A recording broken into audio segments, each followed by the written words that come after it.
Hey there, how's it going, folks? It is 5 p.m. West Coast time on a Sunday afternoon. You know what time it is? It's time for Chatter with Statter. I'm waiting for folks to come on in here and we can get the party started. But until we've got folks chatting in the chatter stat box, I think we're just going to run this.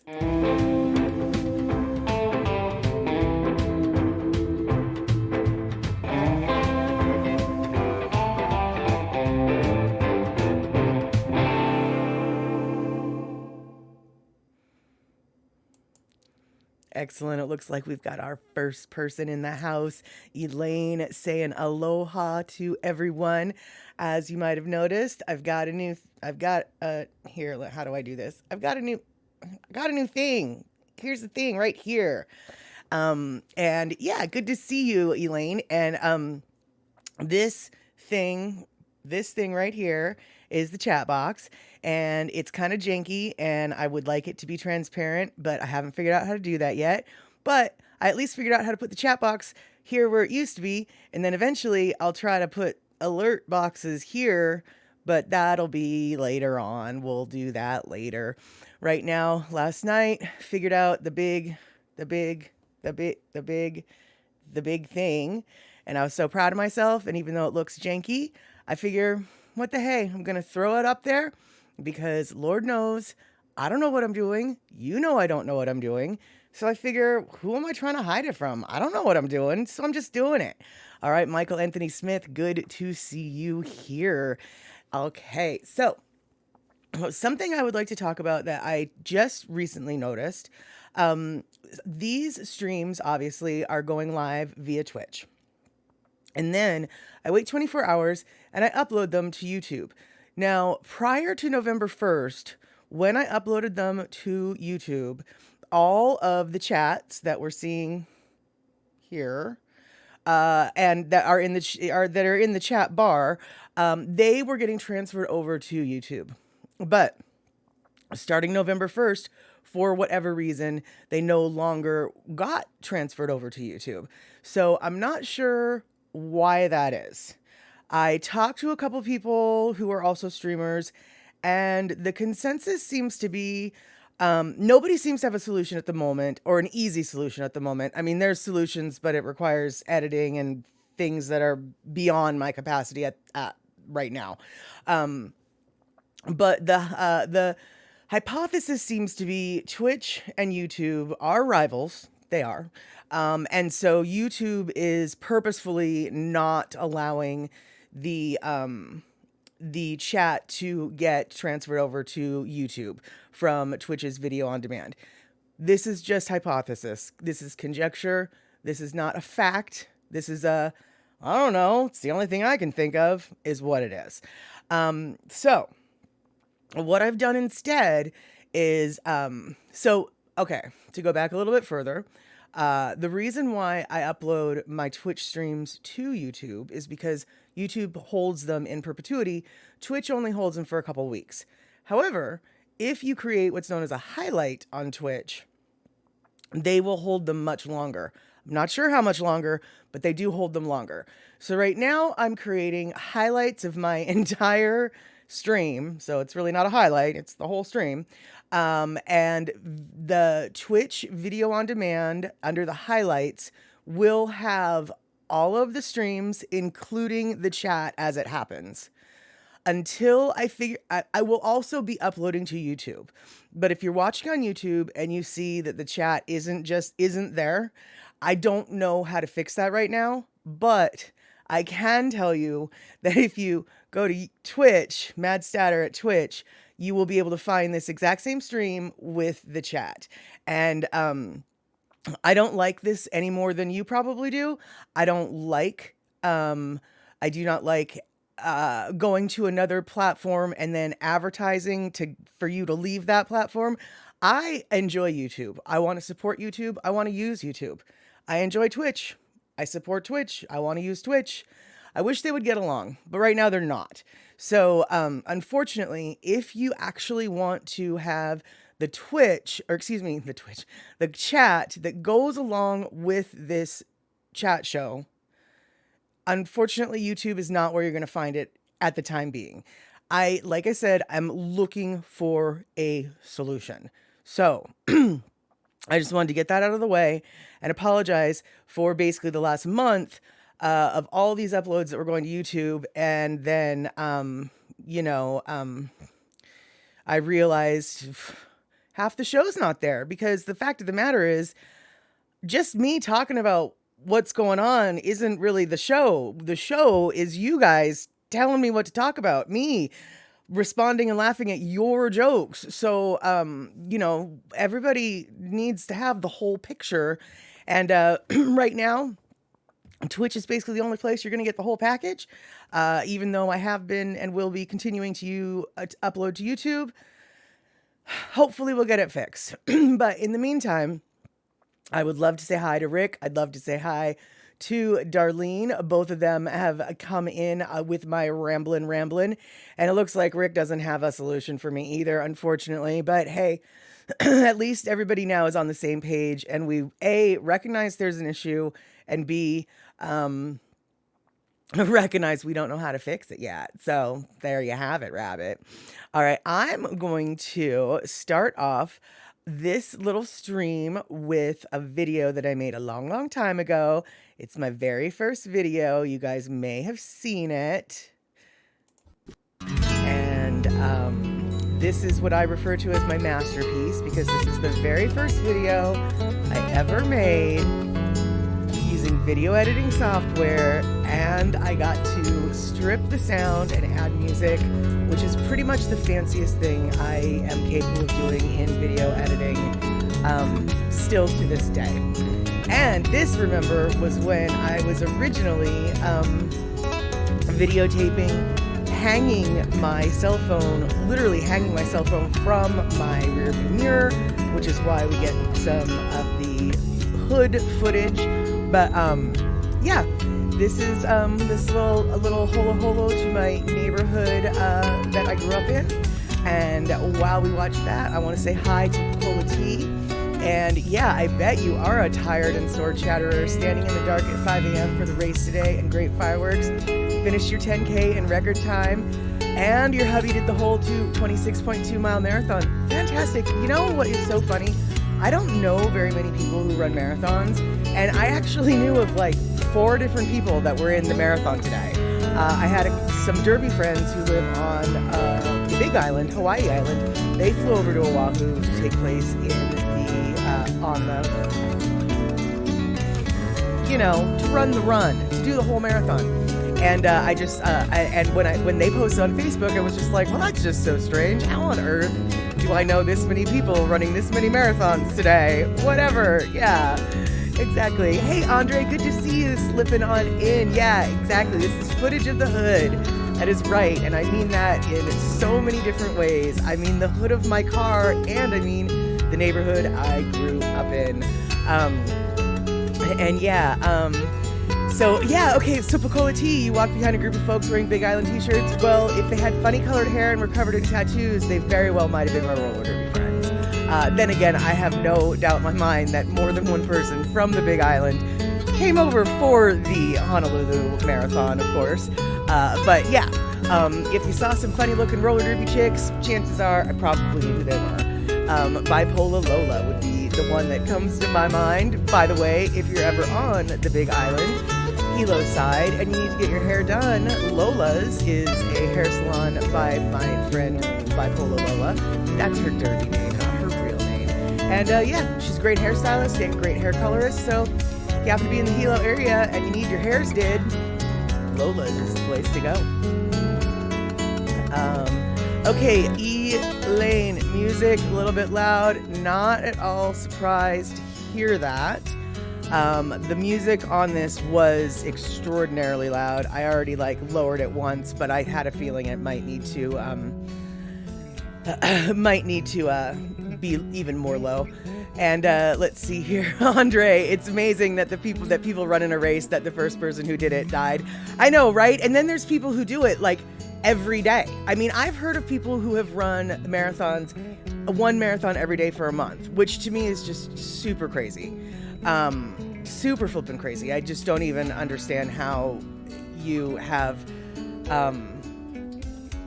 the energy to run 26 miles every single day for like a month. In fact, I want to say Eddie Izzard, and apologies, I don't know if Eddie has changed their name yet.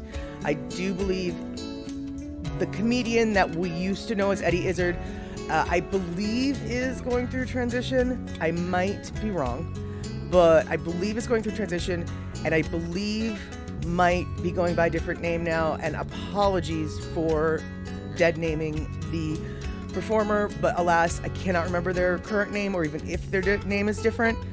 Anyway, my point is, I think Eddie Izzard did like 30 marathons in a row. I'm not saying he did them in real life. I think he did them over COVID, like virtually speaking, but it doesn't matter. 26.2 miles running every day just to run it is still a marathon. And Andre, I know. And then there's the ultra marathons who are like 50 plus miles. And then of course there's like the triathletes. It's like, yeah, we're going to swim infinity, and then we're going to bike infinity, and then we're going to run infinity. Although I don't really know if they do it in that order. Either way, yeah. Yeah. Darlene, I'm right there with you. I walk, but running is just not, it's just not what my knees or my ankles, especially the ankle with the plate. No, the ankle does not want it. I know, Picola T, right? One marathon each day is just plain straitjacket material. And I'll tell you what, I've had some friends that, have run marathons, and, they're females. They have boobs and stuff, and they get and actually from understand, everybody has nipples, and from what I understand, like sometimes your nipples end up bleeding when you're running just from the chafing. And oh no, what okay, Shuck, oh fantastic, good to see you in here, Shuck, and thank you so much for clarifying. Eddie is still going by Eddie, but is now going by she, still Eddie though. Okay, cool. Fantastic. Thank you so much. And good to see you, Shock. All right, that's the end of that masterpiece. And now we are going to start our regular Lono background music. In theory, we're going to start that at least. Okay, now we're going to start that. And if the music is too loud, let me know. Once again, I will abso-smurfly get it adjusted as bestest as I can. Okay, so Picola T, you're saying that it's swim, bike, run equals a triathlon. Okay.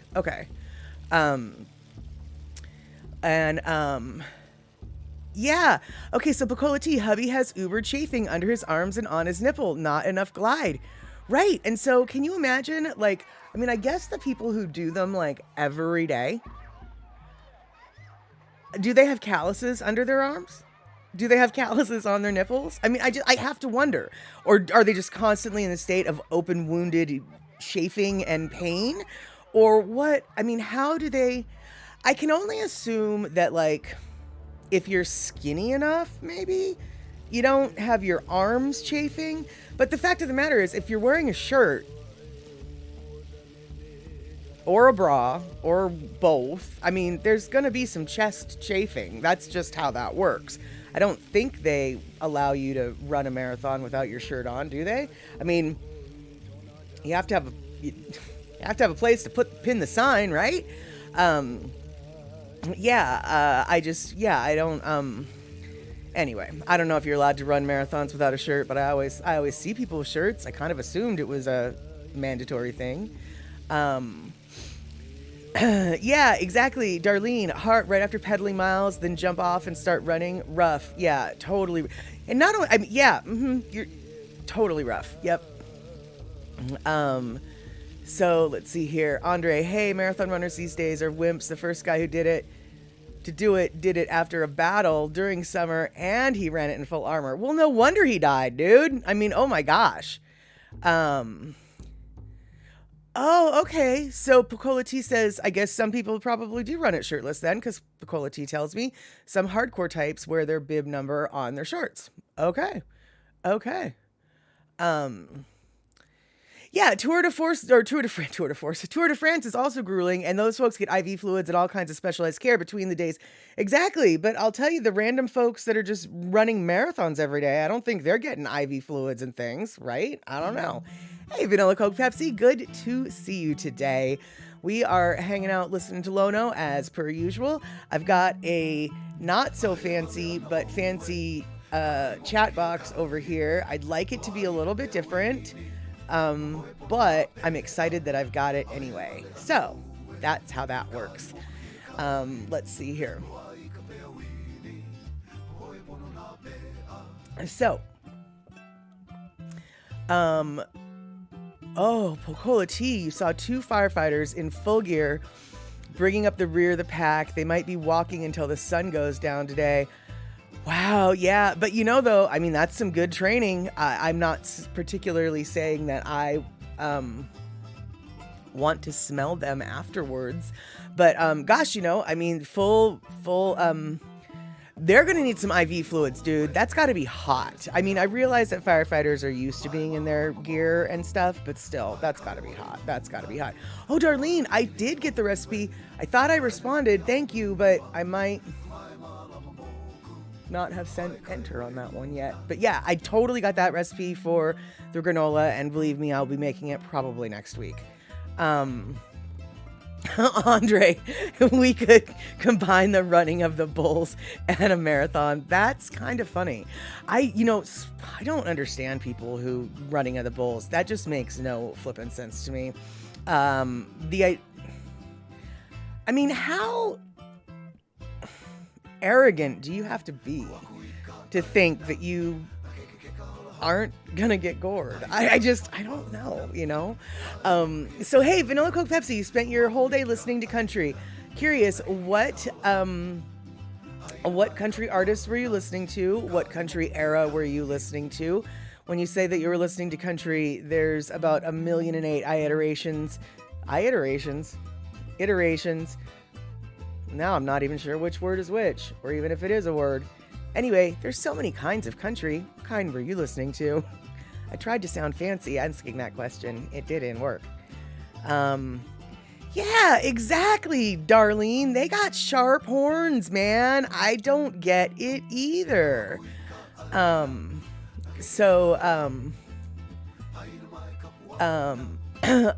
are you saying? Is it just me, but don't you chafe when you're nude if you run that long? Well, yeah. Oh, yeah. You would definitely chafe if you were nude as well, just in different spots. I'm just saying that the nipples wouldn't be the chafe spot, when you're nude or shirtless. But yeah, you're exactly right. I mean, well, with my chub rub, I'd be chafing in my thighs and in my arms and all sorts of places. Okay, Vanilla Coke Pepsi, you're listening to the modern iteration. I think I'm going to use the word iteration from now on, even though I don't think that's a word at all. So, okay, you're listening to the modern boys. Gotcha. The modern boys with the big rock sound, thanks to Mutt Lange and his production techniques that he pretty much started back in the day with What's His Faces. No, not What's His Face. What's Her Face? The lady that he married. I'm not going to tell you who it is, but you know who it is. Anyone? The country chick who's married to Mutt Lange? She's really famous, or she was super famous in the 90s. Oh my God, the 90s, that was so long ago. Yeah, all right then. Somebody'll know. It's something, she's got a really popular song about being a woman, or I don't even know. Now I really... Pocola T, I know, right? What did she sing? I can't remember. I can see the flippin' video, but I can't remember any of the words. I can't. And, well, Vanilla Coke Pepsi, you weren't in the 90s, you weren't even alive. That's fine. Of course you weren't alive necessarily, but country music has a long and storied history, and I'll tell you right now, what you're listening to as country music is actually just rock and roll. Sorry, dude. Just don't mean to, burst your bubble, but it's countrified rock and roll is what you're listening to. Country music pretty much has taken over the guitar strings of, popular music. If you're going to have guitar-based music, it's probably going to be country music. And yes, Pocola T saves the day. Shania Twain for the winnings. I Feel Like a Woman. That is exactly the song I'm talking about. That's exactly the lady who married Mutt Lange. And you're probably saying to yourself, who in the flying fork is Mutt Lange? Mutt Lange is the producer behind almost all of Def Leppard's albums, and any Def Leppard album that sold multi-platinum in the 80s, that glam rock era of glam rockerdom, was produced by Mutt Lange. So, big drum sound, Mutt Lange brought it to country music scene in the 90s thanks to Shania Twain. That is your country music history for the day. There we go. Pocola T, Shania Twain has made a comeback. Honestly, I didn't really know that she ever went away. I thought that she was kind of constantly a country music staple. But I can also say that I don't know what the flying fork I'm talking about. And that's exactly it. Fly those forks, my friends, because I don't know what the flying fork I am talking about. I can say that I do know a little bit about rock and roll. In fact, this was my favorite band in the 80s. It's Guns N' Roses, and that blonde-haired boy next to Slash, between Slash and Axl Rose, that guy is Duff McKagan. And Duff McKagan, oh, that was him in the 80s, and I had such a rock star crush on Duff McKagan. And now, Duff McKagan looks like this, and he's still not that bad looking. He looks like a flippin' rock star. And the funniest thing about Duff McKagan, I was such a huge Guns N' Roses fan as a kid. I had their posters all over my wall. I literally fell asleep looking at Duff McKagan's face every flippin' night. And when I was like 22, 23, 24, not that, sort of fresh into the bar scene, I walked into a rock club, sat down at the bar, and who was sitting next to me? It was flippin' Duff McKagan from Guns N' Roses. And now this is the funny part. Rockstar, Guns N' Roses. I mean, we're in a bar, in a rock club. I'm sitting next to Duff McKagan from Guns N' Roses. What do you think he's doing? Just out of curiosity, what do you think he might be doing? Pocola T, did I almost pee my pants? I wanted to travel back in time to my 15-year-old self and just be like, self, you will not believe this. You're sitting next to Duff McKagan at the Crocodile Cafe, and he's drinking Earl Grey tea, talking about Marxist theory. Yeah. Hey there. So I was in the middle of a rant. We got a first-time chatter. Jwingant, I'm not sure how, Jwygant. I don't know how to pronounce that name, but thank you so much for coming in and joining the Statterbox crew. We right now are talking about rock stars and rock star crushes and various and assorted 80s glam metal factoids. I did not know that, Andre, I didn't know that Shania Twain is now divorced from Mutt Lange, but I'm not at all surprised that they did. Oh, so it's K.Y. Gant? K.Y. Gant? Okay. J.Y. Gant. Okay, that makes a little bit more sense.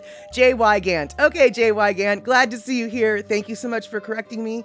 I'm so sorry that I wasn't able to get it. And thank you so much for correcting yourself, because I would have been very confused if it was a K instead of a J. David Bowie. I never got a chance to see David Bowie live. One of my few regrets. David Bowie, super amazing performer. The way that David Bowie could reintroduce himself with almost every album was, honestly, I think the only other artist that was as successfully chameleon-like per album would perhaps be Prince. And obviously they evolved their images in very different ways, but both of them managed to encompass so many different varieties of music and styles and still be popular throughout their entire career. Bowie was a master. So Vanilla Coke, one thing I like to think about a lot of, that in the 50s and 60s, Elvis was considered sexualized in subject matter, and listening to his type of rock was rebellious. How would those people react to modern rock and roll and pop? Oh, they would clutch their pearls. I think vanilla, Coke, Pepsi. They would clutch their pearls and gasp and perhaps have a heart attack. It's just how that works, You did see him live. Oh, excellent. Glass Spider. Now, Glass Spider wasn't... Oh... I feel like Duran Duran was part of the Glass Spider tour, and I feel like I really was bummed that I didn't get to go see that tour. More so for the Duran Duran than the Bowie, actually, but that's a different story entirely. Wow, Cindy Krause, you got to see Elvis when you were in high school? That not many people get to say that. So yeah, Bacola T saw Aerosmith at MGM a few years ago. The audience was mostly a sea of gray hair, years included. Yeah, I mean, it is what it is. Because I had a friend or one of my boss's friends was over at work, at the house, whatever, and I offended him like nobody's business. I didn't mean to offend him. I was just stating the facts, which is popular music isn't guitar oriented anymore. Rock and roll, essentially, as rock and roll, is kind of dead. It's been rebranded as country. And electronic music, hip hop music, the rhythmic beats are what is driving the music now. It's not 6 strings. It's not guitar. When I said the phrase rock and roll is dead to him, he got so angry I literally had to leave the house. Like, he got so mad at what I said. He left. An argument ensued, and I didn't mean to make an argument. I was just trying to explain what I meant, but yeah, he was having none of that. But I think, Pacola T, like you said, it was a sea of gray hair. It's not what the kids are listening to these days. I mean, it's not. I don't mean that as a judgment. I just mean it like rice pudding is usually white or beige colored. My eyes are blue and water is wet. Also, the kids don't listen to rock and roll anymore these days. I mean, it's like, there you go, right? So let's see, Andre, you love David Bowie, but heard some of his early stuff before he changed his name to David Bowie, and it was not that good. Oh, David Jones. Yes, I actually have a David Jones CD. Not true. I have a David Jones... Good Lord. What were they called before they were CDs and before they were cassette tapes? Albums. I actually have a vinyl record of David Bowie when he was David Jones. And fun fact, did you know that the reason why the Monkees' Davy Jones had to be called Davy Jones and not David was because David Bowie was already performing under the name David Jones. So that British fame name was already taken, because remember, Davy Jones was from England, just like David Bowie. So that name was already taken. So yeah, he had to be Davy Jones. So yeah, and yeah, dubstep, another thing.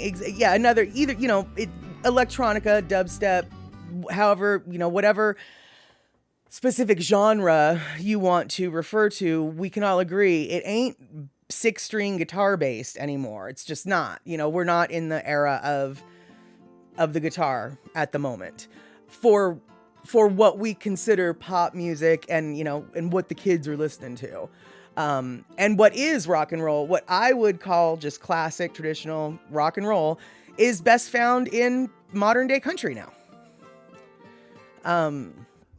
So Cindy, Elvis concert, the first 12 rows were Japanese ladies who chartered planes to come see him. He had about 100 scarves around his neck to throw into the crowd. Women were fainting in the aisles. Wow. 100 scarves to throw around his neck into the crowd. That guy knew. Oh, God, that guy knew. He obviously was a consummate performer. Oh,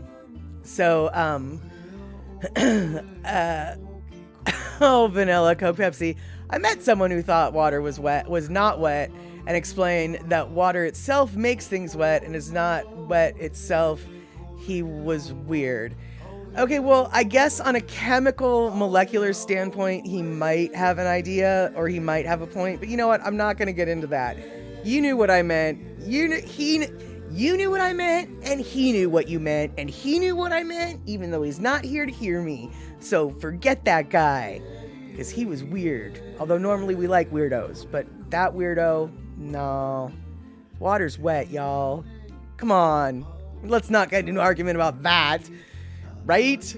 I mean, there's a lot of things you can argue, but water is wet, and so there you have it, Rabbit. I have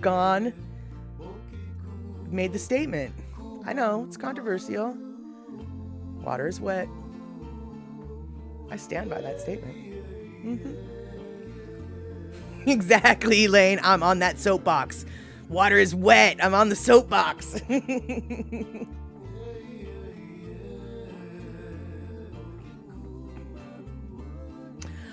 Oh, well, now Vanilla Coke Pepsi, you have actually opened a Pandora's box. You are American, just so you know. Most places outside of the continental United States refer to the Americas as South America, Central America, and North America. And if you're from America, you're from one of those places. And I hate to break it to you, but Canada is in North America. So Vanilla Coke Pepsi, you are technically an American, but you're not a citizen of the United States of America. So, you know, there you go. JY Gant, how long have I been streaming? I have been streaming, well, today I've only been streaming 30 minutes, but I started streaming on YouTube this July, and then I moved over to Twitch. I'm going to say in October. I might be lying. I don't think I am. I think I am. I think I moved actually to Twitch in September. I moved to Twitch in September. So I haven't been streaming very long in the scheme of things, but there you go. I wasn't sure if you were asking immediately or bigger picture. So now you have both answers. And Cindy, is water still wet when it's frozen? Now we're getting into some philosophical questions, aren't we? And gosh darn it, you're making Vanilla Coke Pepsi's friend maybe have a point. But I know that when it melts, it gets wet. So there you go. Andre, hey, isn't it funny that young people think that the plastic thing you put in a 45 to play in a regular is a geometric design? Well, I guess technically speaking, it is a geometric design, but yeah, it is kind of funny because it's like, well, it's actually a tool. So, you know. Right, exactly, Andre. You sing it to him. You are a North American. Yep, totally. Yeah, and actually, it's okay. So we're not gonna get into the debate about America and what is or what isn't. I can just say that it is a contentious topic for people. Whether or not people outside of the United States of America are or aren't American, but from an international perspective, lots of folks are of the opinion that if you're in North America, you're American. If you're in Central America, you're American. And if you're in South America, you're American. So, you know, there we go. And yeah, Andre, geography is often very political. Yeah, I dare say.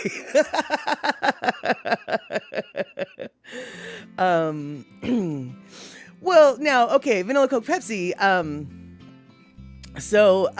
That's, no, I don't, first off, okay, so Vanilla Coke Pepsi, not the Canada is part of North America, so that makes you a patriotic, shotgun-toting, McDonald's eating, deer shooting American. No, well, and I'm not saying that you are one of those. That would be a citizen of the United States of America, and frankly, that's a stereotype that really doesn't fit. First off, I do not own a gun. I will not own a gun. I won't. Second off, even if I did own a gun, I don't think I could hit the broadside of a barn, let alone a deer. I would eat a deer, but I think that there's plenty of people in Canada who shoot guns and eat deer and eat at McDonald's as well. So I'm not so sure that you're your what is it? Your oh, words. I don't really know if what you're concerned about is you're not making the flex that you think you are. You're not making the argument that you think you are, dude. Seriously, how many Canadians do you know that hunt and eat deer? I'd be willing to bet that you like absolutely know people who shoot guns and eat deer in Canada. Right? I mean, they do hunt in Canada. I happen to know that. So, and I happen to know that because my mom was from Canada, etc., etc. And yes, and they drink milk from plastic bags. Yep, they do drink milk from plastic bags. And they shoot caribou and they shoot moose. See, we're coming after you, Vanilla Coke Pepsi. All right, we know you Canadians go hunting. There's no secret there. See, exactly, Vanilla Coke Pepsi. I do live in Northern Ontario and we use hunting for a living. Precisely. So I'm not so sure you're as far off from an American as you like to think. Despite, as I know you've said, and is true, Canada's whole national identity is being better than Americans. Very true. But one thing I can tell you, Vanilla, is a lot of folks in America, in the United States of America, pardon me, who do hunt for sustenance, they actually don't eat a whole lot of McDonald's because, well, they're eating moose and deer and bear. So, and living in the sticks where there isn't a McDonald's. I mean, I have friends who, for the most part, their only meat is what they hunt, and it's quail and it's elk and it's deer and it's bear and it's moose. It's not very often bear and it's not very often moose because you have to get special permits for those. But when they do get the hunting lottery and they get the ticket, you better believe they're out there until they can cash in that flipping ticket, because getting a moose will feed you and your friends for close to a flipping year. But you know that. If you're hunting sustenance, you know how much meat is on those things. Let's see here. Now, Piccolo T does bring up a good point. The term ugly American refers specifically to U.S. citizens. That is, I think, internationally speaking, that is fairly agreed upon.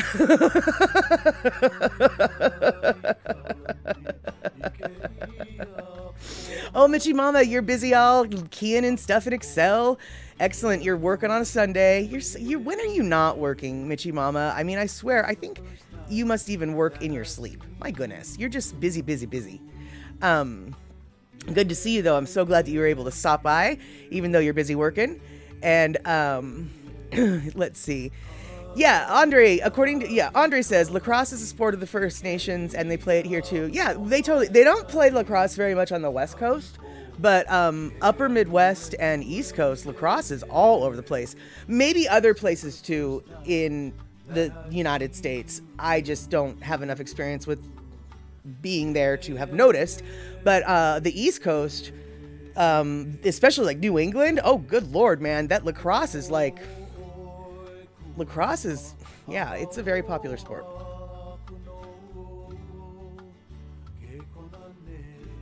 Let's see here. Yeah, Mitchie Mama, in Hawaii, you hunt the wild pig. Absolutely you do, yep. Let's see here. Cindy says, well, in my area there are ranches and they do all of the above, but they shoot animals if they mess with the cattle. And right, McDonald's is kind of far and in the big towns. Exactly. I mean, honestly, I know that the United States of America rightfully has a junk food eating reputation. But if you've ever spent time in rural parts of America, I mean, America, like Canada, I mean, in Vanilla Coke Pepsi, you know this. I'm not telling you anything you don't know, but it's wide open spaces with not a lot of much in between towns, and not every town has a McDonald's. Some towns only have, 430 people. And I know towns that are like that. And, the nearest McDonald's is like 2 hours away. Now Now, if you said Subway eating, that's a different story. Subway manages to be in some of the most rural areas around. Subway is by far the first chain of restaurant to hit rural America. If there's any industrialized food, non-mom and pop restaurant in a rural area, I bet my bottom dollar it's going to be a Subway, not a McDonald's. So yeah. Oh, really, Andre? In Berkeley High School, they have a lacrosse team. Okay, so there you go. It's not a West Coast thing. It's not a Puget Sound thing. I, in my life, never... Now, that doesn't say it's not here, but it's not popular enough to be noticeable. I wouldn't know where to go catch a lacrosse game in the Puget Sound Basin to save my life. So yeah. Let's see. Andre, yeah, pigs do need to be hunted or they take over. Yeah, pigs can wreak some havoc for sure. Yeah, they root up everything. Although I have to tell you, I've got some Himalayan blackberries in my backyard and they travel underground. They, their vines shoot out underground and then pop up like 100 feet later. So when you think you get one, it's really like, oh no, it's going to come out, unless you got the whole thing, it's going to come out across the street. And so I have wished for pigs to take over my yard and, eat all the little blackberry roots. But I haven't wished so hard that I've gone out looking for them. Let's see here. So, no. Wait, okay, so hold on. Vanilla Coke Pepsi's asking, did you hear about the Tom Biebs from Tim Hortons? No. Not only that, I'm not even sure what a Tom Biebs is. So, yeah. I know Picola Tea, Subway is insidious, and yes, France has declared that Subway bread is not actually bread. Actually, I don't think it's just France. I think in the UK, it isn't considered bread as well. The sugar content is too high, is what the problem is, at least in the UK. I don't know about France, but, or maybe it's France that I'm thinking of. Anyway, yeah, Europe does not like Subway bread. And I think it's because of, the sugar content. So, well, and actually, when it comes to France, it's probably because it has more than 5 ingredients or something. France probably has some sort of strict, classic law. It's like, if you call it bread, it can only have yeast, flour, water, salt, and 1 flavoring or something like that, right? I mean, obviously I don't know, but yeah, dude, I think we can all agree Subway's bread is a little more processed than the average loaf. So Rick, okay, so closest McDonald's to your cabin, 40 miles in 3 directions. Fourth is farther away. Precisely. Yeah. McDonald's, I mean, the United States has definitely deserved its reputation, but its stereotypes, while sometimes born in truth, are not universal, So let's see here. Oh no, did you have some clients that, right, yeah, pigs, Mitchie Mama says pigs ruined your client's yard, they plowed it. Oh, okay, so that's what you're saying. Vanilla Coke Pepsi. Okay, so Justin Bieber made a deal with Tim Hortons, and now there is Tim Bieber Tim Bits called Tim Biebs. Okay. No, I did not hear about that, obviously, because I didn't know what the flying fork you were talking about. But when you said Tim Biebs, my brain immediately went to Justin Bieber. So what makes them Bieber Bits or whatever? What makes them Tim Biebs? What, are they the cinnamon coated or is there, what makes them Tim Biebs is, I guess, what I'm asking.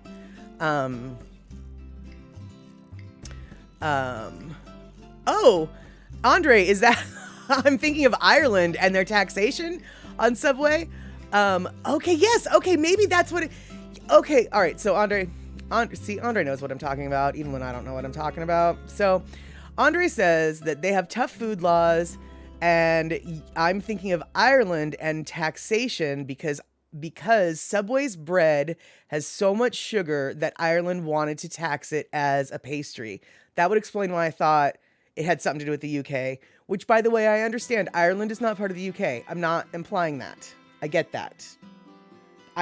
My brain cross-wired some things. So, hey, Aware, and Where, good to see you. We are talking about what is or is not bread. We're talking about Canada and Tim Bits, named for Justin Bieber, that are now called Tim Biebs. And I'm trying to figure out what a Tim Bieb is. And we'll figure it out in a minute. So, Picola Tea, Subway bread loaves are dry, chewy boards. Might be the perfect to wrap around smoky, moist gray sponges. I think you might be onto something, Picola Tea. I think that maybe we need to get a smoky, moist gray sponge sandwich at Subway. Mm-hmm. Yep. That's it. So, let's see here.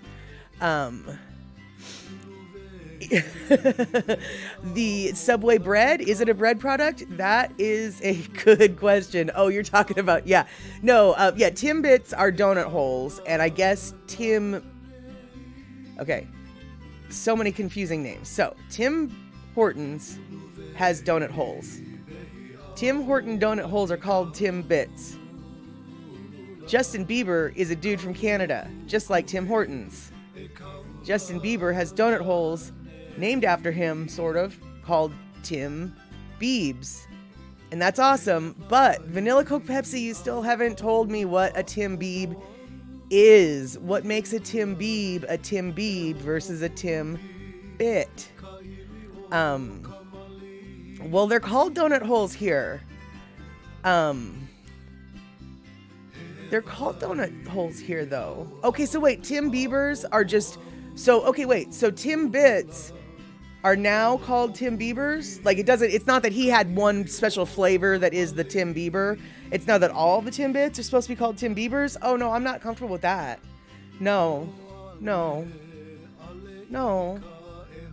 correct me. Tell me I'm wrong, and tell me I misunderstand you. No, you just said, yes, you're correct. Oh, that's not what I wanted to hear. Oh, I don't like that at all. And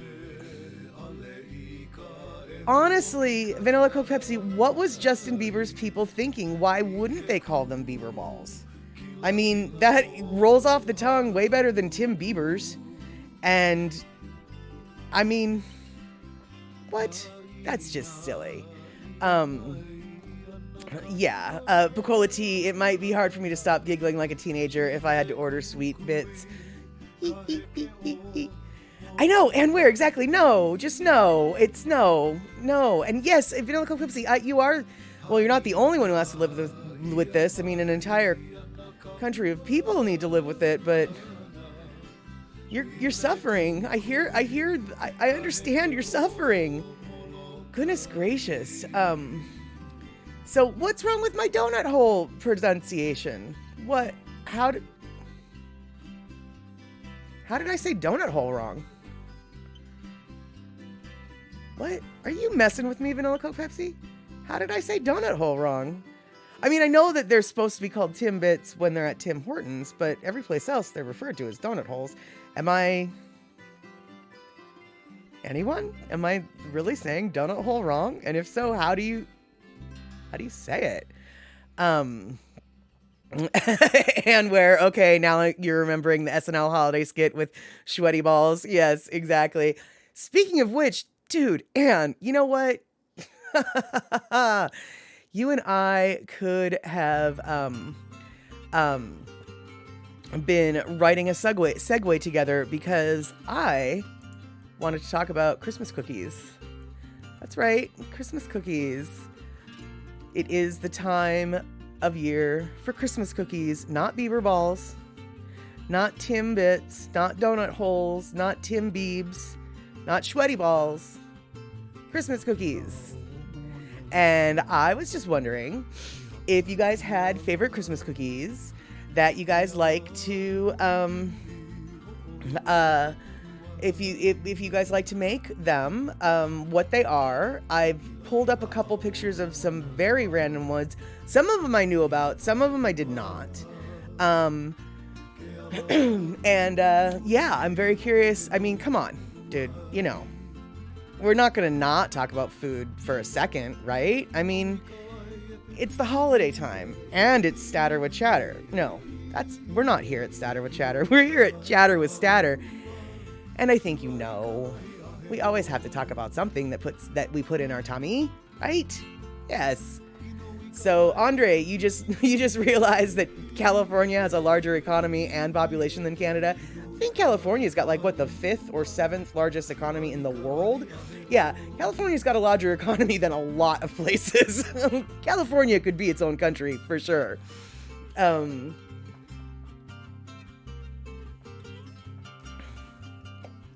Okay, Vanilla Coke Pepsi disco fries? I don't even know where someone got that term. And I would have taken your side, even though I'm not Canadian. It's poutine, it's Putin, however you want to say that, but it's not disco fries. Now, no, they were wrong. And you should have, I'm sorry that you died inside. You should have made them die inside, because no. Where are the Nanaimo bars? The Nanaimo bars are coming. Don't worry, Vanilla Coke Pepsi. I included the Nanaimo bars because I am half Canadian, as Andre just said. Yes, I love Nanaimo bars. They're one of my favorites. And other people who don't know what Vanilla Coke Pepsi and I are talking about, I will show you as soon as it comes on the screen. But they're basically kind of like a no-bake cookie. And it is graham crackers crushed with some almonds, I think. It's walnuts. Graham crackers, walnuts, cocoa powder, coconut, unsweetened, sugar, butter, pressed down into a pan. That's a Nanaimo bar right there. Right there. That is a Nanaimo bar. It's a Canadian classic cookie, and it is delicious. The bottom part, like I said, graham crackers, butter, walnuts, sugar, unsweetened coconut, probably some other stuff. And then the yellow stuff, that's Bird's custard cream. What's Bird's custard cream? It's a different thing, and that we generally don't have in America, so you have to find them. And then on top, it's just melted chocolate that's hardened, and it is delicious. And yeah. So let's see here. Elaine,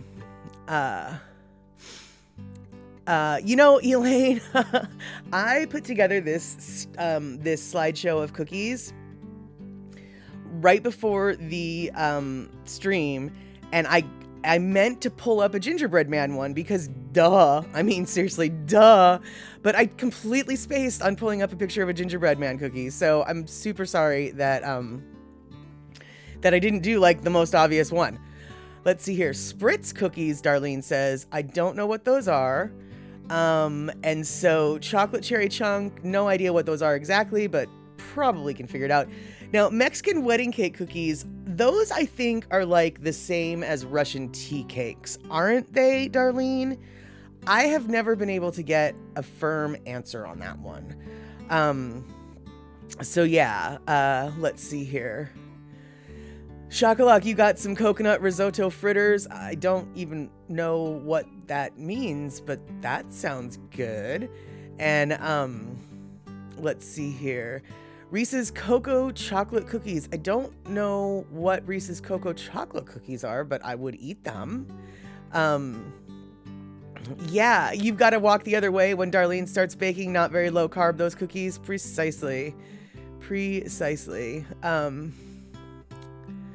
Picola tea. Yeah, I don't know. Okay, so you and I are asking basically the same question, but I don't know what I've never even heard the term melting moments. So yeah, if anybody knows about the whole Mexican wedding cookies, Russian tea cakes, and melting moments, it looks like both Pakolati and I are very curious about that situation. And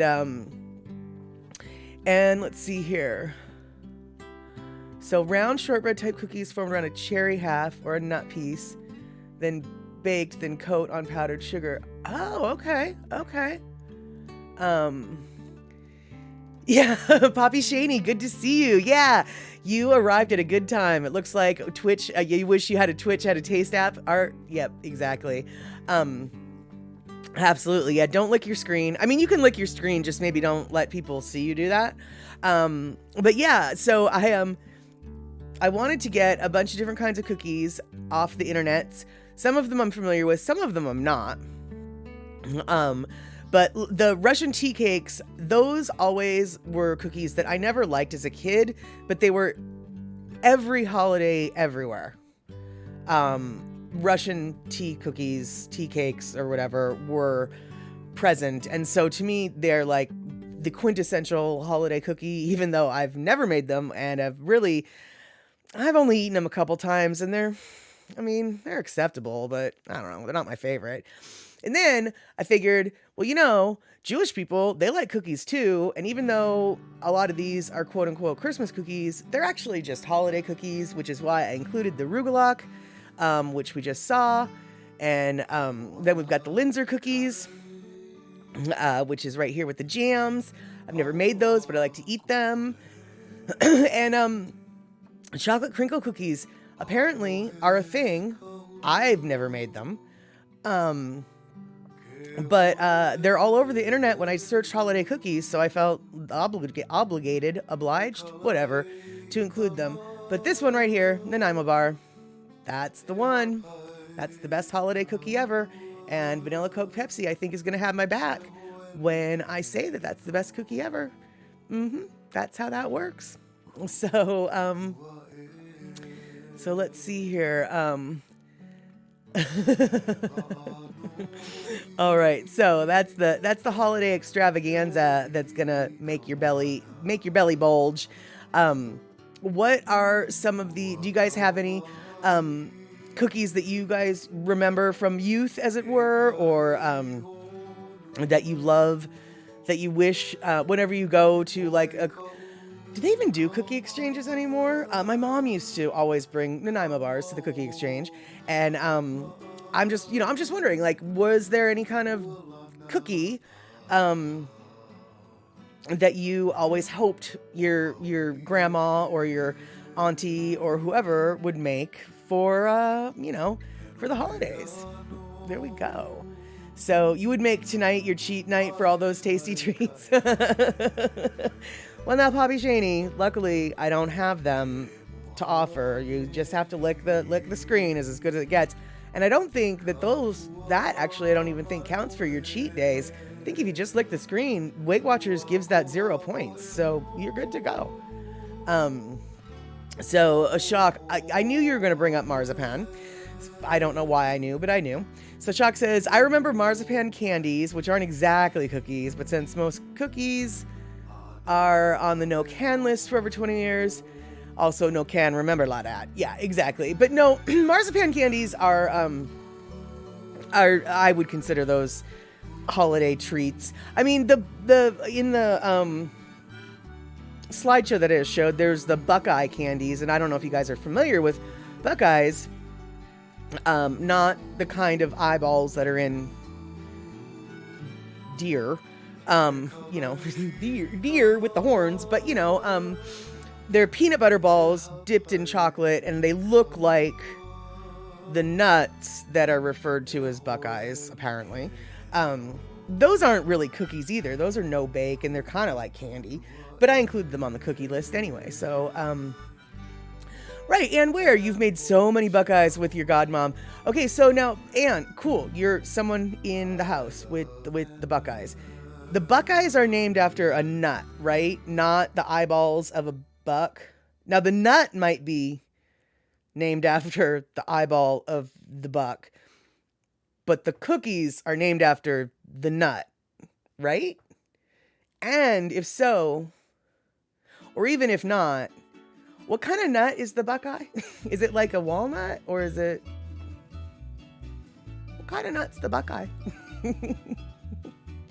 So Darlene, it was even the recipe for my grandma and their mom made Mexican wedding cookies. There's no eggs in the recipe and powdered sugar over granulated sugar. So make a light, fluffier dough you shape around a cherry half or a nut piece, then bake, then coat in powdered sugar.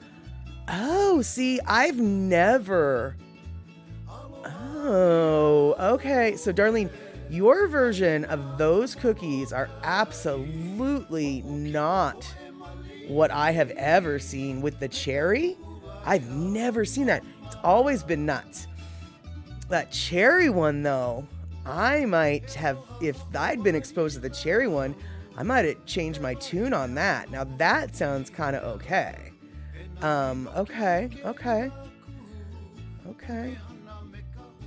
Okay, so Cindy Krause. Okay, so sorry. So Ann Ware says, yes, there's a Buckeye tree. The nut looks kind of like an eye, but okay, there we go. And Cindy Krause loves Buckeyes. Sister lives in Ohio and says it's an Ohio cookie, but who knows? Okay, so I guess, I mean, there are such thing as no-bake cookies. So I suppose, okay, there we go. It's a cookie. But, so marzipan pieces can be cookies too. All right, Andre, drop in the knowledge. Aeschylus, don't think I pronounced that right, but we're going to say Aeschylus. Glabra, commonly known as Ohio Buckeye, is a species of tree in the soapberry family, native to North America. I've never even heard of soapberry. Its natural range is primarily in the Midwestern and Lower Great Plains region of the United States, extending southeast into the geological black belt of Alabama and Mississippi. Okay, all right then. It's a soapberry nut or something. Okay. Hey there, Wolfman Midnight. Good to see you. We are talking about Christmas cookies and holiday cookies and things that may or may not be cookies, but we still call them cookies because they're delicious. That's right. We're talking about holiday treats. Poppy Shaney, you got off work at 4, so it was a short day and a good day. Good. I like it when your days are shorter. I don't like it when you have to work overtime. For those who might not know, Poppy Shaney is a pilot, and part of his job is to spot fires or other problematic situations that are in places the regular naked eye cannot see. And so when he has a short day, that means there's probably not too many fires or other issues that need to be dealt with. So, Ann Ware, spherical dark brown nut with light brown circular top, peanut butter ball dipped in chocolate, leaving the top a bit light brown peanut butter. Yeah, exactly. So that, from what I understand, they do look like the nuts. I just, for some reason, figured Buckeyes were like, I don't know, kind of a chestnut or something. And Darlene, those are your favorite or your daughters, especially the youngest. Seriously, if you like Reese's peanut butter cups, you're going to love Buckeyes. The only thing that I don't like about Buckeyes is I will eat too many of them and then I will get sick. And that isn't really a problem with the Buckeye as much as it is a personal issue. But I'll blame it on the Buckeye. So let's see here. Andre says Native Americans once used Buckeyes for both nutritional and medicinal purposes. These tribes would crush and knead the nuts into a salve for rashes and cuts. Today, some believe the Buckeyes can relieve rheumatism and arthritis pain. To be clear, what Andre is talking about is the actual Buckeye, not the cookie. So don't go stuffing your face thinking your rheumatism and arthritis is gonna go away. I mean, it might, but that'll be a coincidence.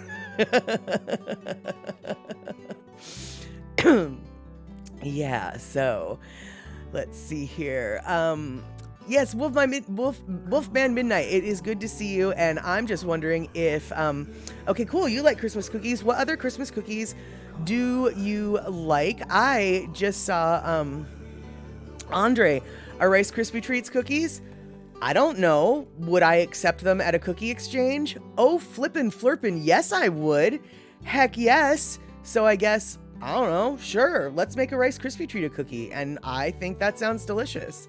Andre, you like butter mochi, it's what you make for Christmas treats.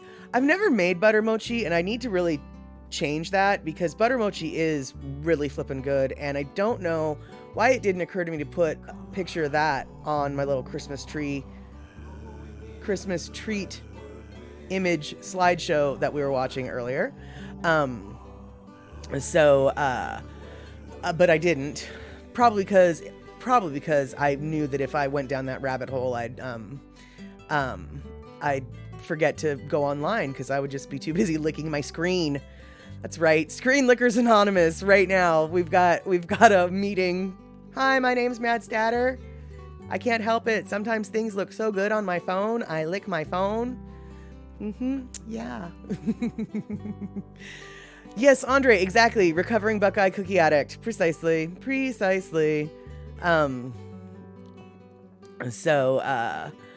Let's see. Rick, what? Cookies are medicinal.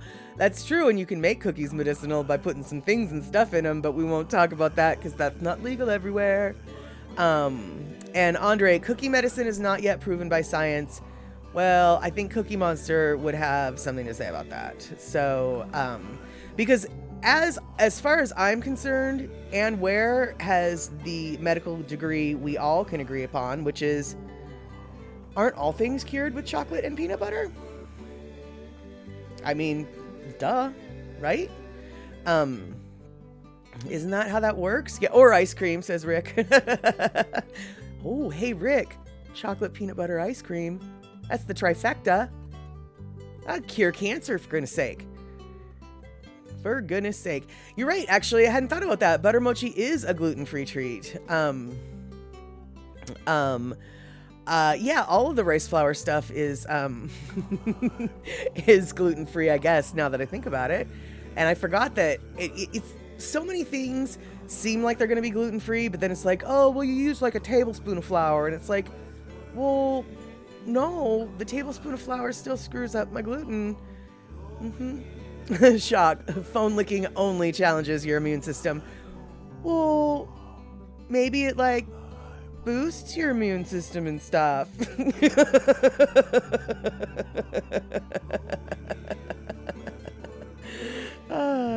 Yeah. Hey, Dan RB84 from Australia. Beautiful sunny day where you're at. I dare say it's maybe not so beautiful and sunny up here in the northern hemisphere, but, you know, 'tis the season for us, whereas 'tis the season for you down there, nice and warm. Good to see you here hanging out at Chatter with Statter. You are now officially part of the Statterbox crew. Thank you so much for saying hi. I hope you hang out. Right now, we are binging on holiday cookies and just what it is that we love to put in our mouths this time of year. And things like, we're tackling difficult questions. Things like, is a Rice Krispie treat a cookie? I've decided yes. Is a Buckeye a cookie? Well, sure, why not? And then we've got the groundbreaking news that butter mochi is actually gluten-free, which, yeah, shock. I didn't know you didn't realize that. Butter mochi is made with rice flour, so it might not be good for your sugar levels, but it's totally gluten-free.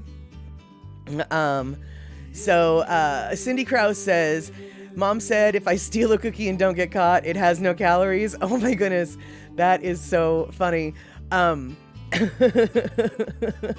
Reminds me of this time that I was over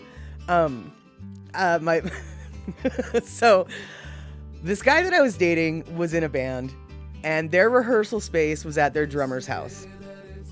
Their drummer had made a batch of chocolate chip cookies.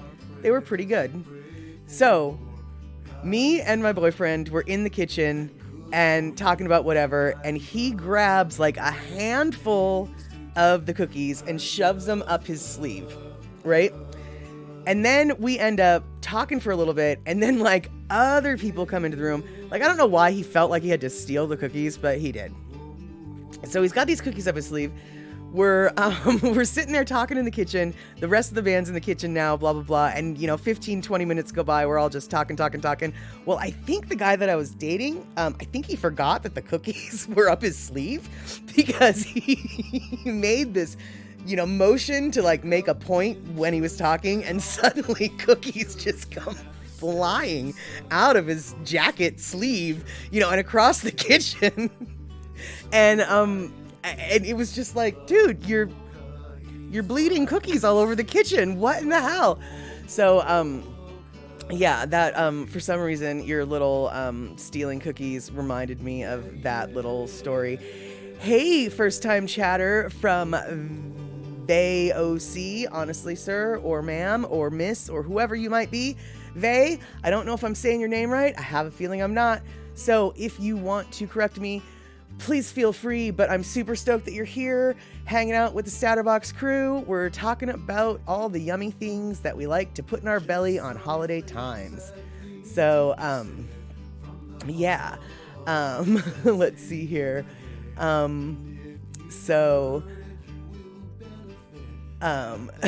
Shaney. Usually stories that start with a guy I was dating was in a band usually are good ones. Yeah, this one is remarkably wholesome though. I mean, I guess not. He was stealing stuff. But you know, they were a plate of cookies out there for everybody to eat. So, yeah, stealing stuff. And then he was just throwing the cookies around. So Dan, okay, you have different foods in Australia. We don't have them. We don't have the same cookies, but yours have different names. Awesome. So what are some of the cookies that you guys make for the holiday season? And don't you dare say Tim Tams, because I know that you don't make them, but you eat them all the time. And maybe you don't, but if I was in Australia, I would eat them all the time. And because they're probably the best cookie in the world. But besides Tim Tams, what Australian cookie is a holiday treat for you? I know, right? Exactly. That's quite the point to make. Yeah, he got everybody's attention. I mean, everyone was just like, whoa, what just went? Yeah, it was really quite funny. Let's see here. Yeah, he was the cookie man. He absolutely was the cookie man. So let's see here. Oh, and that was one of the funny stories that is like safe for the kids to hear. Maybe one day we'll have after hours story with Statter. Yep. Oh, you know, Andre, English biscuits, the digestive biscuits. I am so annoyed being half Canadian, as it were, if that's even a thing you can be. It is so difficult to find digestives in the United States grocery stores. I mean, I can find 87 different varieties of furikake because of the large Asian population here, which I'm not complaining about. I take full advantage of this. But I can't find a single package of flippin' digestive cookies. And I'll tell you, dude, those chocolate digestive cookies, especially the oatmeal ones, they are quite literally the best flippin' cookies in the world. Period. End of story. Yeah, that's right. I said it. I identified the best cookie in the world, and it's from England.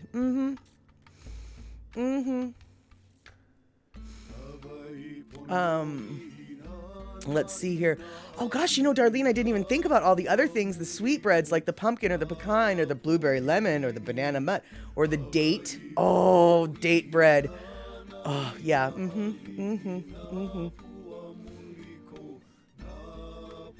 Oh, hey, Cindy Krause. Now that's a neat idea. Draw a name and send cookies. You know, maybe we should do that, but not right now, because everybody has real life, right? Everyone has real life cookies to make for their real life people. But maybe we could later on, like in the springtime or something, have, you know, or in July, like, you know, Christmas cookies in July or something, and draw names and, you know, send out cookies to each other. That would actually be a really fun idea. Let's try to remember that, Cindy, and I'll try to remember that. Let's try to remember that.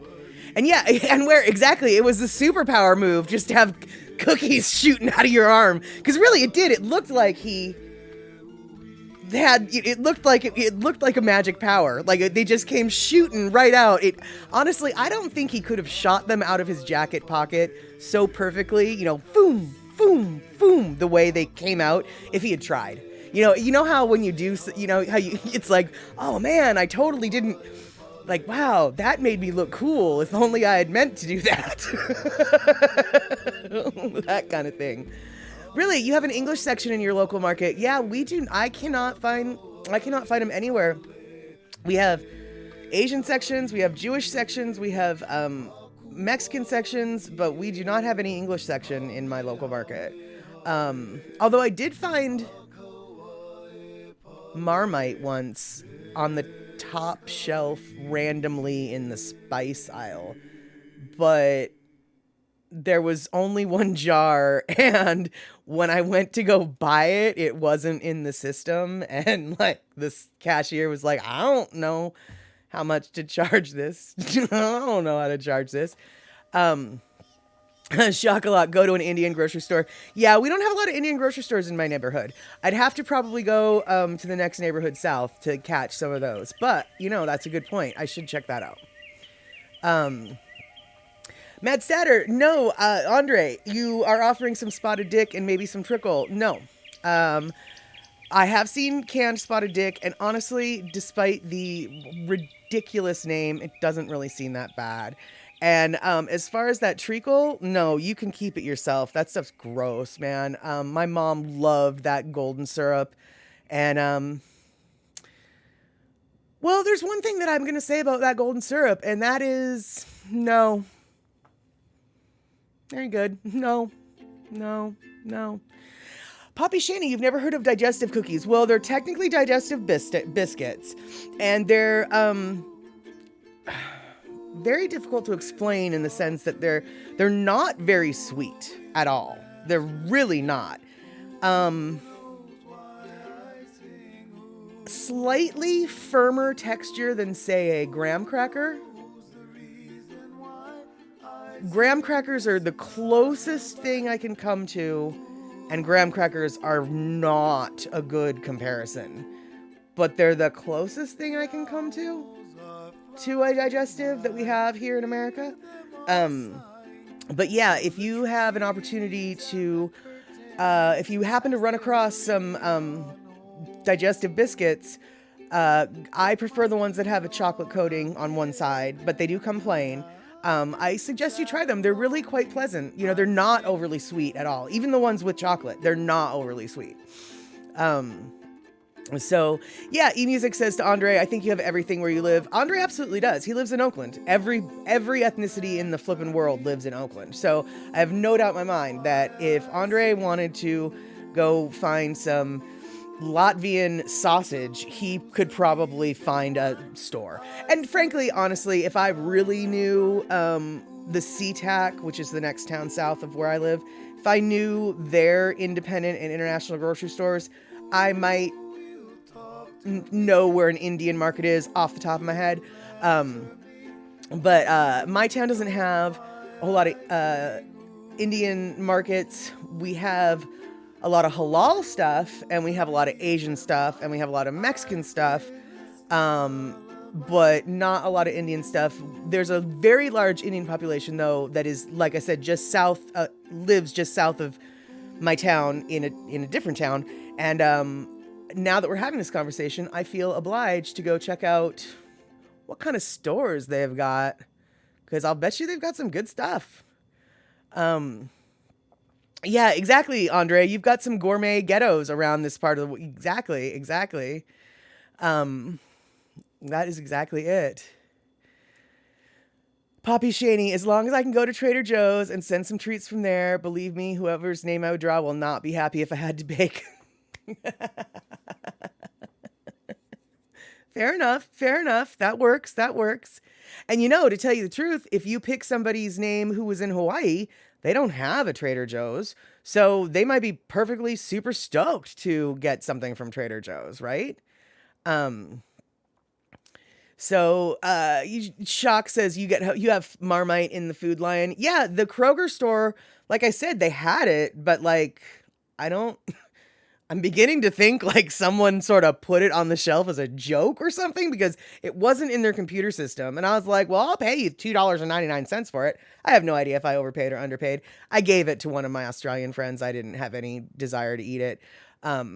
So let's see here. Andre, your superpower is lunching cookie. My supervillain is the dreaded fruitcake cannon. Oh, that's funny. Let's see here. Oh, and then there's the homemade granola. Yeah, homemade granola, let me tell you, so tasty. Okay, so Dan's telling me cookie and cream, chocolate fudge cookies, M&M cookies, flake cookies, chocolate chip cookies, brownie cookies, heaps more cookies. Okay, tell me more about these flake cookies. Now, when you say flake cookies, is it because the cookie is flaky? Or is it because it's made with Cadbury Flake chocolate bar or Cadbury Flakes, the chocolate? Do you know what I'm talking about? I think you do. Because I think they've got Cadbury Flake in Australia. They don't in the United States, but that's a different story entirely. Yeah, tell me about these flake cookies, though, Dan. I'm very curious about that.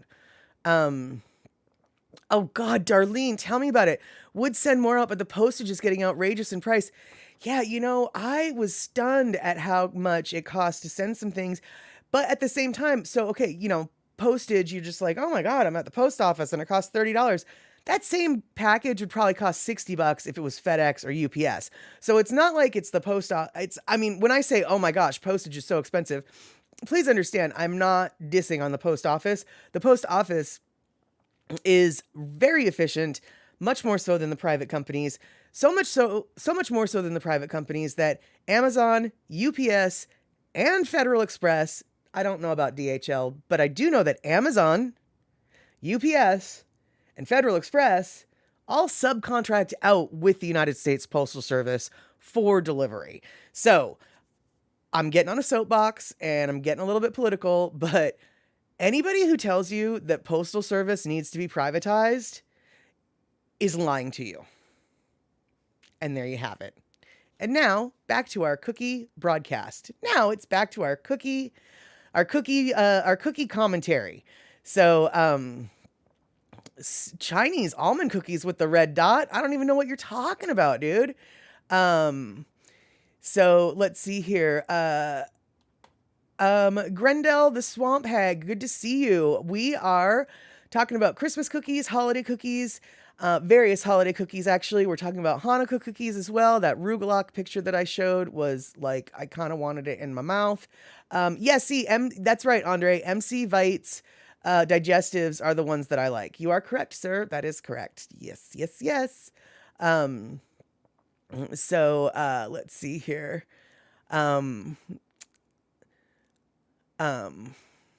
Yeah, exactly. Yeah, Darlene, exactly. Oh yeah, Darlene. Oh no, they're way better. Yeah, post office way better than the other guy, but ridiculous what it costs sometimes, more than the gift sometimes. Oh, usually it seems like, yeah, sending out. I've definitely sent packages out that it's like, wow, I just spent $20 in shipping for a $5 thing. Oh well, I wanted them to get it, so there you go. Grendel the Swamp Hag. And honestly, I feel bad for delivery guys and girls because they're basically short jobs anyway. Yeah, especially the Amazon folk. Now, I don't get a lot of Grendel, you totally bring up a good point. Those jobs are flippin' grueling. You think to yourself, oh, I can deliver whatever. No, dude, getting in and out of your car like that all the time, all day is hard. And when I say getting in and out of your car, I actually mean finding a place to park that's within close enough walking distance to where it is that you want to deliver, figuring out how to get to the place that you are delivering it to, i.e. finding the address, and then finding the gate, hopefully unlocked. If the gate's not unlocked, trying to figure out where you can put it so somebody doesn't steal it. And then, of course, if it's a big package or if it's something that you ordered like bottled water, it's also heavy. And all of these things are factors that delivery drivers have to deal with all the time. And I've had friends in their mid-20s work an Amazon delivery job for about 3 months and they quit. Literally, they quit. And you know why they quit? My body can't handle that labor. Like, it is a tough job.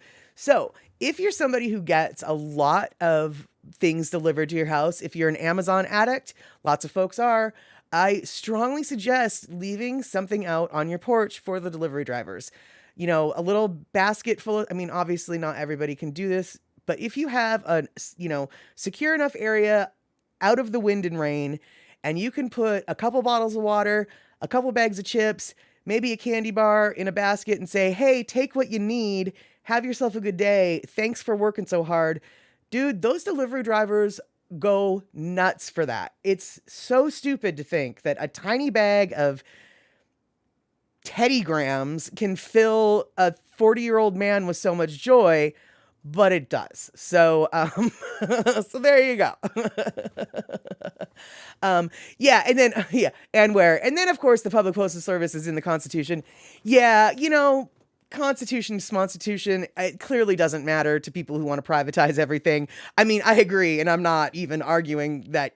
I'm not even arguing that you're wrong, but the privatization folks, they don't care. They just want to make money. And, and the Postal Service has been in the crosshairs for a long, long time now, which is really the only reason why I'm bringing it up, because for almost a decade now, it's been chipped away at as an institution. And I know that even though it costs a lot of money to mail stuff, I'm still very thankful that the Postal Service still exists. And, okay, so Andre, a Chinese almond biscuit or Chinese almond cookie is a type of Chinese pastry that's made with ground mung bean. It was originally made without almond, and the name refers to the almond shape of the original biscuit, but now the Chinese almond biscuit is usually round shaped and often contains almonds. I don't even know what you're talking about. And that kind of disturbs me, actually. So I'm going to have to make note of this and go do some Google. Got to do some Google almond. Some Google searching, because I feel really ignorant that that I don't know about these cookies. Yeah. Okay, so Dan, it is. You have flake chocolate that comes in a bar. Oh, I know. And you add it to the top of a cookie. Dan, will you send me to Australia just for that cookie? I mean, I'm not asking you to send me to Australia, but Dan, you've given me a whole reason to come to Australia other than Australia itself, which granted, it's good enough reason, but that cookie sounds divine. Yes. Yeah, Grendel the Swamp Egg, and that's why I'll never work for either ABB Mob, Amazon, FedEx, and all of them. Plus, I can't lift heavy stuff too, so yeah, exactly. So it's like, well, I can't really do the job to begin with. Now, I will say this: I had a friend who applied to work at, I'm gonna say UPS, but it might have been FedEx, but I'm gonna say UPS, and he ended up not taking the job because it didn't pay enough, and that was sort of true. The money in his pocket wasn't good as a starting wage, but oh my goodness, the benefits that he was going to get, I had to explain to him because he was much, much younger than me and not as familiar with the job market as I was at that point. And he was probably getting offered about $20 an hour worth of benefits on top of the $18 an hour wage they were offering him. And the $18 an hour in your pocket money just wasn't enough for what he was a personal trainer and he was used to making a lot more.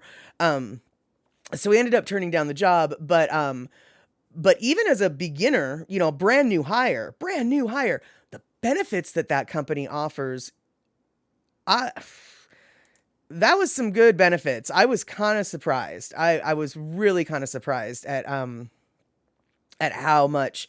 But you work hard for it. I mean, being a delivery driver is not an easy job. So there you go.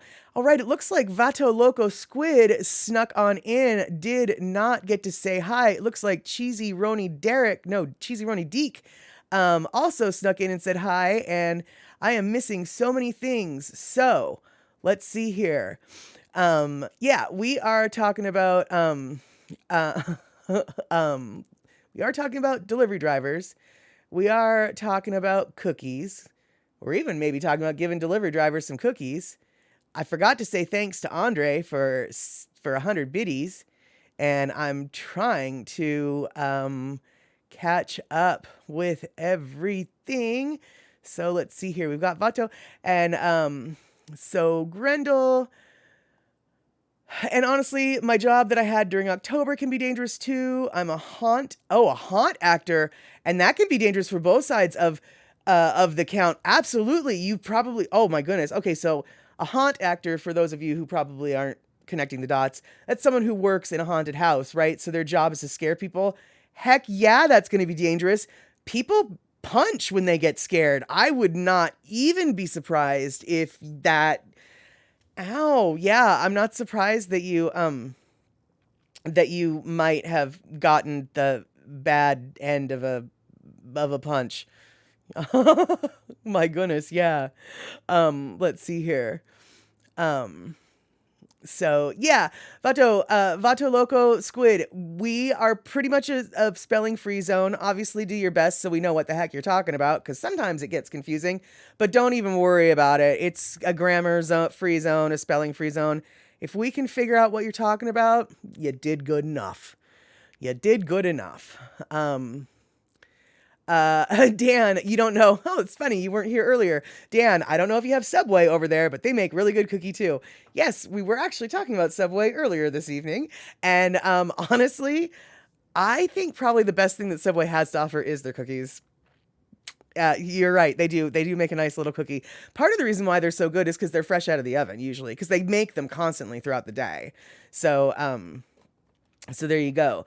Poppy Shaney, your friend from high school, retired from UPS after 30 years as a delivery driver and is doing very, very, very well with his UPS retirement. Yep. I'm not at all surprised. Not even surprised. Hey, Vato, thanks so much for coming to the defense. I think we've got the mod on it though, but yeah. Way to step up, my friend. I think you might make a good part to the crew. You're catching our vibe here, man. You've got it. I'm all right. Yeah. Yeah. No shock. I gotcha. It's all good. It's all good. Oh no, wait, Darlene though. Darlene, this is not good. You have not had the Subway cookies? Seriously, Darlene, you really, I mean, okay. Okay. Hold on. Darlene. They're not going to be as good as your cookies because I know what you're capable of. And you are a grandma who is capable of the best cookies in the world. So they're not going to be as good as your cookies, but in a pinch, pretty good cookies. Pretty good cookies. Yeah, totally. So, Andre, thank you so much for gifting a tier to Brada Bruce. Excellent. I love it when the statter box shows all the aloha. Yes, thank you so much, Rick, for explaining to folks, like Vato, who seems to be catching our vibe super quick. I really appreciate you guys coming in and hanging out. And I appreciate everybody who's rallying the troops here, even people who are new to the scene and they're catching the drift real quick. So, let's see here. Let's see here. So, wow, Cindy, you've never had a Subway cookie either. Well, I mean, look, they're not the same thing as homemade. We know this. But as far as just the fast food cookie goes, they're good. I mean, especially when they're kind of warm. And they actually have this one, cookie. I think it's like, what is it? A raspberry white chocolate that to me sounds gross and way too sweet and not what I like. And, yeah, I was wrong. It was good. But their oatmeal raisin, I think, is my favorite. I will admit. They make a really good chocolate chip cookie too. And, what can I say? I like cookies. But yeah, I really think that I think that maybe one of the best things on Subway's menu right now is their cookies, just like Dan says. Dan knows what's up, even though he's in Australia, he knows what's up. That's right. So we have babbled on for 3 minutes longer than we intended here on Chatter with Statter. Gonna wrap things up. I want to thank you guys for hanging out and talking about the random strangeness of, cookies and holidays, etc., etc. And I do want to remind you that Statterbox at the Cinema is going to be on Saturday, 6 p.m. West Coast time for the United States of America. And we will be watching Gremlins here on Twitch, 6 p.m. But before that, on Wednesday, 5 p.m., Chatter with Statter once again here on Twitch, 5 p.m. West Coast time, 3 p.m. Hawaii time, 8 p.m. on the East Coast. For all you folks who are not within that range, Australia, I'm looking in your direction. You're going to have to do the math yourself. But basically, Wednesday night, roughly this same time, only starting an hour and a half ago, that's when I'll be on. And I hope to see you guys here. And I'm so thankful that everybody has opened their arms to all the new folks. And yeah, so that is just phenomenal. So thank you so much for everything. And I don't know what happened with the person who got banned, but Vato, if that person directed their language at you, I missed the entire interaction. But I sincerely apologize. That is unacceptable. That upsets me. That upsets me. So, if they were directing at you, please know that that is not acceptable here. It was taken care of by mod. I'm going to be asking my mod more details, but that makes me very, very angry to know that someone in the chat, be it a regular or a new person, might have been a party to a conversation that they did not need to be a party to, and had some things directed at them that is not up to the standards here. And thank you so much, mods, for taking care of that. And yeah, I'm all right. That's all I can say, man. Thank you so much for taking care of everybody, and I will see you guys on Wednesday.